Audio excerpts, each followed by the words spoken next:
السلام علیکم خواتین و حضرات، حبیب وارث کا یہ غلام آپ کا اپنے چینل پر خیر مقدم کرتا ہے۔ دوران حج وارث پاک کے چند واقعات آپ کی سماعتوں کے حوالے کرتے ہیں، ارشاد فرمائیے۔ بسم اللہ الرحمن الرحیم۔ ایک مرتبہ آپ وارث پاک رحمۃ اللہ علیہ حج کے لیے مکہ معظمہ میں موجود تھے۔ وہاں ایک ترکی امیر عبداللہ نام کا شخص بھی موجود تھا جو دوران حج آپ کا مرید ہو چکا تھا۔ اس نے آپ کو ترکی آنے کے لیے اصرار کیا اور آپ سے وعدہ لیا کہ حج مکمل کرنے کے بعد آپ ترکی تشریف لائیں گے۔ چنانچہ حسب وعدہ آپ اس کے پاس ترکی پہنچے۔ امیر عبداللہ ترکی کے شاہی دربار میں خاص مقام رکھتا تھا اور سلطان تک اس کی رسائی تھی۔ الغرض امیر عبداللہ اصرار کر کے آپ وارث پاک کو شاہی باغ کی سیر کرانے لے گیا۔ وہاں پہنچے ہی تھے کہ یکایک شاہی سواری آ گئی جس میں ترکی بادشاہ عبد المجید خان اپنے شاہی انداز میں آپ وارث پاک کے سامنے کھڑا ہو گیا۔ اسے حیرت ہوئی کہ ایک احرام پوش فقیر کمبل بچھائے ہوئے کس بے نیازی سے شاہی باغ میں بیٹھا ہے۔ اسے کچھ سمجھ نہیں آ رہا تھا۔ اتنے میں ہی آپ عالم پناہ وارث پاک نے ایک چشم کرم اس بادشاہ پر ڈالی اور وہ نظر تیر کی طرح سلطان کے دل کے پار ہو گئی۔ سلطان اپنے اوپر قابو نہ رکھ سکا، گھبرا کر امیر عبداللہ سے پوچھا، امیر، یہ بزرگ کہاں سے آئے ہیں اور کہاں ٹھہرے ہیں؟ امیر عبداللہ کے جواب دینے سے پہلے ہی سرکار وارث پاک نے اسے ترکی زبان میں جواب دیا کہ فقیر کا کوئی گھر نہیں اور سب گھر فقیر کے ہیں۔ سلطان نے حیرت سے پوچھا، آپ ترکی زبان بھی جانتے ہیں؟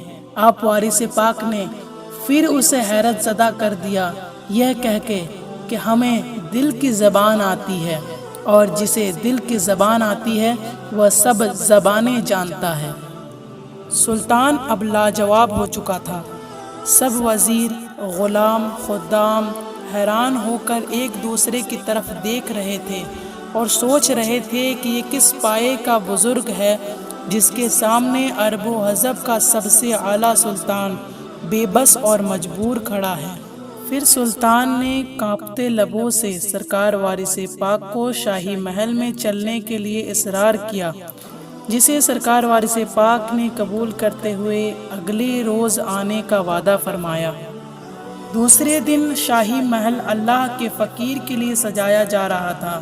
وہ منظر بھی کس طرح خوب ہوگا کہ ایک احرام پوش فقیر ننگے سر ننگے پیر شاہی محل میں بڑی بے نیازی سے چلا آ رہا ہے اور اندر سے باہر سارے شہزادے شہزادیاں، بزرگوار لوگ اور سلطان اس اللہ کے ولی کے لیے گردن جھکائے کھڑے ہوئے تھے۔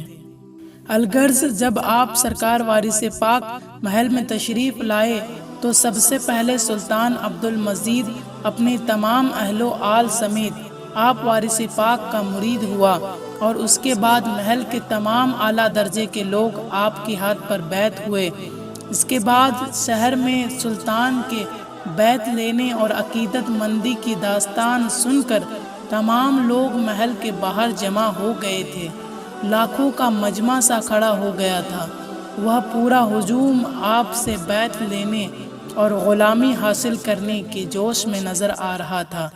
اتنے میں حکم ہوا کہ ایک رسہ محل سے لٹکا دیا جائے اور اعلان کر دیا جائے کہ جو اس رسے کو چھو لے گا وہ ہمارا مرید ہو جائے گا۔ چنانچہ حکم کی تعمیل کرتے ہوئے ایک رسہ گرایا گیا۔ رسہ گرتے ہی پورا مجمع بے قابو ہو گیا۔ سلطان نے پھر سرکار وارث پاک سے عرض کیا کہ سرکار، محبت کا یہ تماشا کہیں خونی نظارہ نہ بن جائے۔ یہ سن کر آپ وارث پاک بالکنی میں تشریف لائے اور اپنے نورانی رخ انور کا نظارہ کراتے ہوئے فرمایا، جس نے ہمیں دیکھ لیا وہ ہمارا مرید ہو گیا۔ آفتابی ولایت کا وہ نورانی رخ دیکھتے ہی تمام لوگوں میں خوشی کی ایک لہر دوڑ پڑی۔ سبھی لوگ خوش ہو کر ایک دوسرے سے گلے ملنے لگے اور مبارکباد دینے لگے۔ پھر سلطان کے اصرار کرنے پر آپ نے وہاں ایک ہفتہ قیام فرمایا۔ اس کے بعد پھر آپ ترکی کے مختلف مقامات کی سیر کے لیے وہاں سے کوچ کر گئے۔